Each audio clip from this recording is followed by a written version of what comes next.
नमस्कार दोस्तों, मेरा नाम है विजय कुमार और आप देख रहे हैं कॉमिक्स पिटारा चैनल को। दोस्तों, हम लोग कॉमिक्स पढ़ रहे थे विश्व रक्षक, जो कि महाबली भोकाल की कॉमिक्स है और इसका पहला पार्ट मैंने अपने चैनल पे अपलोड कर दिया है। पहले पार्ट में मैंने इस कॉमिक्स को 15 पेज तक कवर कर लिया था। अब इस पार्ट में इसके आगे कहानी को शुरू करते हैं।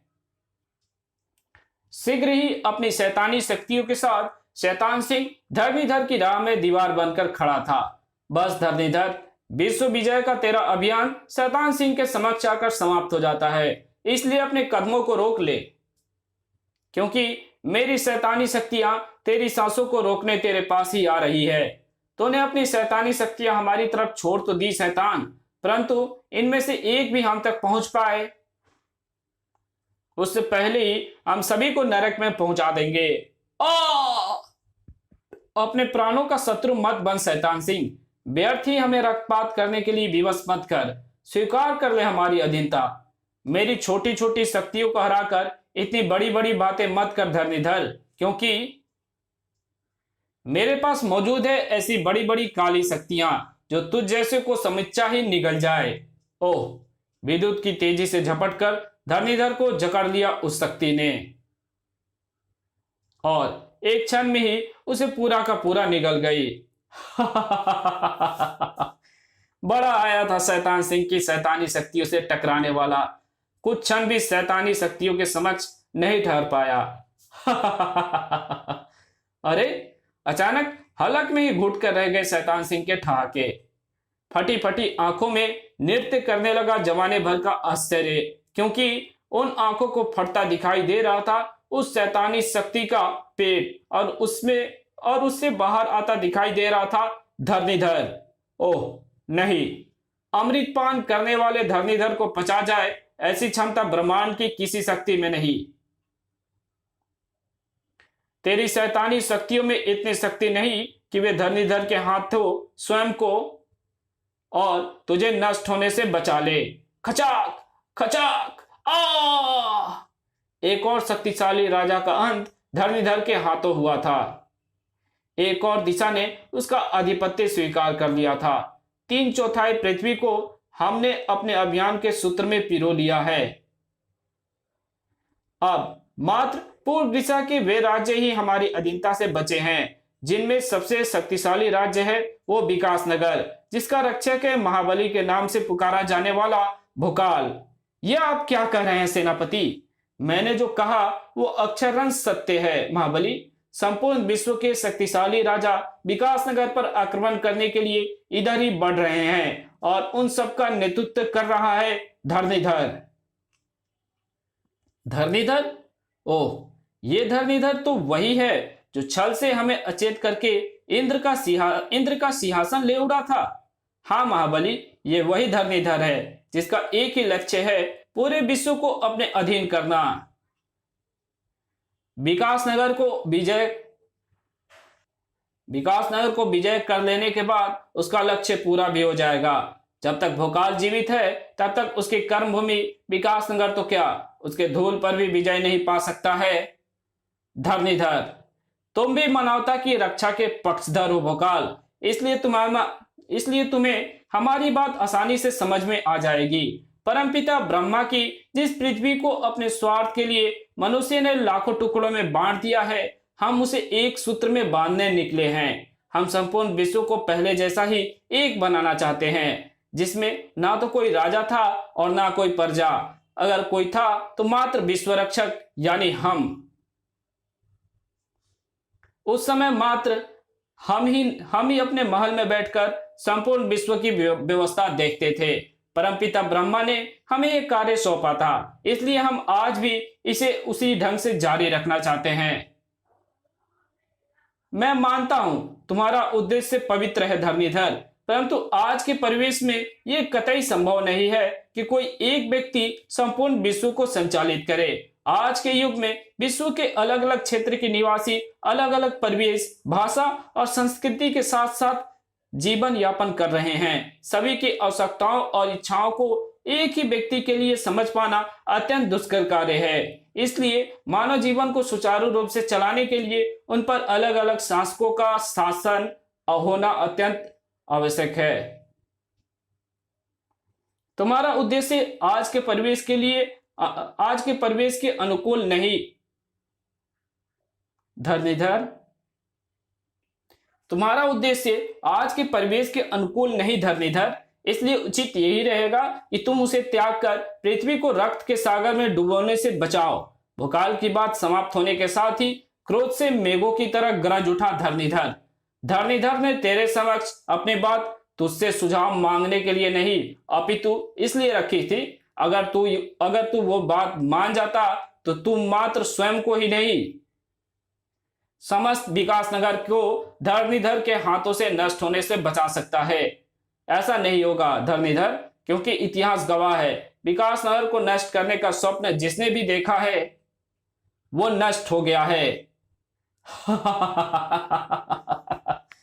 तू महान धरणीधर को नष्ट करेगा कीड़े? भूल गया धरणीधर के एक ही प्रहार से कैसे पछाड़ खाकर धरा पर गिरा था।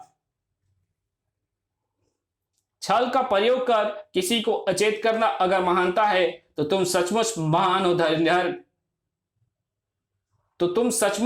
हो धरणीधर। हमारे मानसिक प्रहार को अगर तू छल कह रहा है कीड़े, तो हम तुम्हें विश्वास दिलाते हैं कि तुम्हारे विरुद्ध उसका प्रयोग नहीं करेंगे। अपने क्रोध और फरसे के बल पर तुझे मृत्यु के संसार में पहुंचाएंगे हम। धड़ाम! धरणीधर ने वो प्रहार करके उस युद्ध का प्रारंभ कर दिया था, जिसका अंत कब होना था कोई नहीं जानता था, क्योंकि उस युद्ध में एक तरफ महाबली भोकाल था तो दूसरी तरफ था महाबलशाली धरणीधर। एक तरफ थी महागुरु भोकाल की वो प्रलयंकारी तलवार जिसने मानवता के सैकड़ों शत्रुओं का सफाया किया था, तो दूसरी तरफ था परशुराम का वो विलक्षण फरसा जिसने पृथ्वी को 21 बार क्षत्रिय विहीन किया था। एक तरफ धरणीधर में बसा परशुराम का क्रोध था तो दूसरी तरफ था भोकाल का संयम। टनाक! एक तरफ फरसे में बसी विनाशकारी अग्नि थी तो दूसरी तरफ तलवार में समाई प्रलय सूचक ज्वाला शक्ति थी। ज्वाला शक्ति, दो महाशक्तियों का भीषण टकराव था वो। और जब दो महाशक्तियां आपस में टकराती है तो कहीं विनाश होता है, बड़ाम बड़ाम भागो, कहीं प्रलय आती है, कहीं हलचल मच जाती है। ओह, ये असमय विनाश, ये अघोषित प्रलय, हमें तुरंत ही परमपिता ब्रह्मा से मिलना होगा। अपनी छाती को यूं छलनी होते ना देख सके पृथ्वी। तुरंत ही जा पहुंची वो परमपिता ब्रह्मा के पास। पुत्री वसुंधरे, तुम यहां? कोई संकट आन पड़ा क्या? हाँ परमपिता, अपनी दिव्य दृष्टि से देखेंगे तो उस भीषण संकट के विषय में आपको स्वयं पता चल जाएगा। तुरंत ही सक्रिय हो उठी ब्रह्मा की दिव्य दृष्टि। ओह, और तब उन्हें नजर आया वो प्रलयंकारी दृश्य। अब चिंता की गहरी लकीरें नजर आ रही थी सृष्टि के उस निर्माता के चेहरे पर। ब्रह्मांड के एक अन्य ग्रह के निर्माण में व्यस्त हो जाने के कारण हम कुछ दिनों के लिए पृथ्वी पर दृष्टि न रख सकें। अच्छा हुआ वसुंधरे, तुमने आकर हमें इस विनाश की सूचना दे दी। अब हम उसे समय पर रोक सकते हैं। तुरंत ही वहां से रवाना हुए ब्रह्मा जी पलक झपकते ही उस विनाश को रोकने जा पहुंचे। ठहरो! टनाक!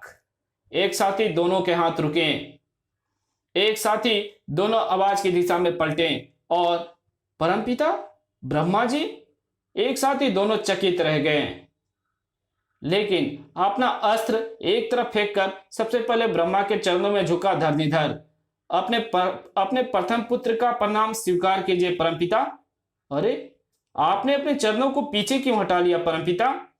हम ऐसे पुत्र के पिता कहलाना नहीं चाहते जो अपनी बुद्धि और विवेक से कार्य ना लेता हो और अपनी शक्ति और सामर्थ्य के बल पर एक बार फिर पृथ्वी पर प्रलय लाकर मानवता का नाश करने पर उतारू हो।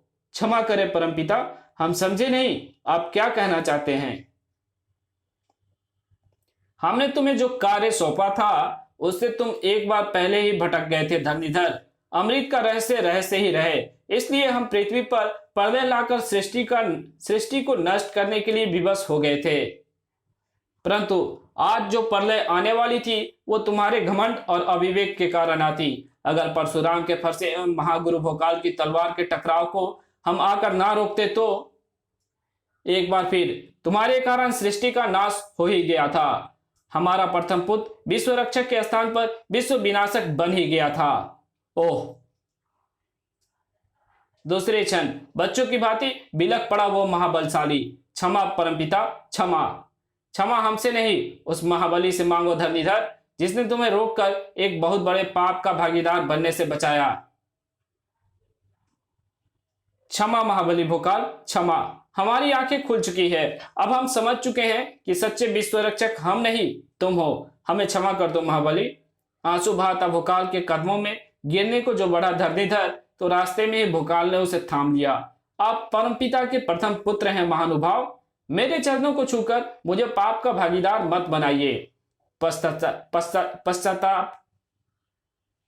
पश्चाताप के आंसुओं से भींगा हुआ था धरनीधर का चेहरा। इसलिए भोकाल के साथ साथ परमपिता ब्रह्मा ने भी उसे क्षमा कर दिया।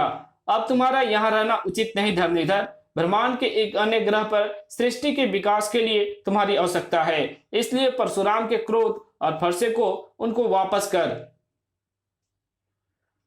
और हमारे साथ चलो। धन्यवाद विश्व रक्षक Bhokaal.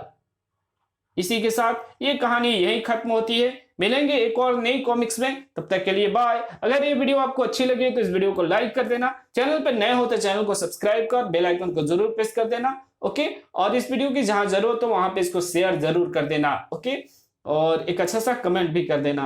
Thank you very much video देखने के लिए।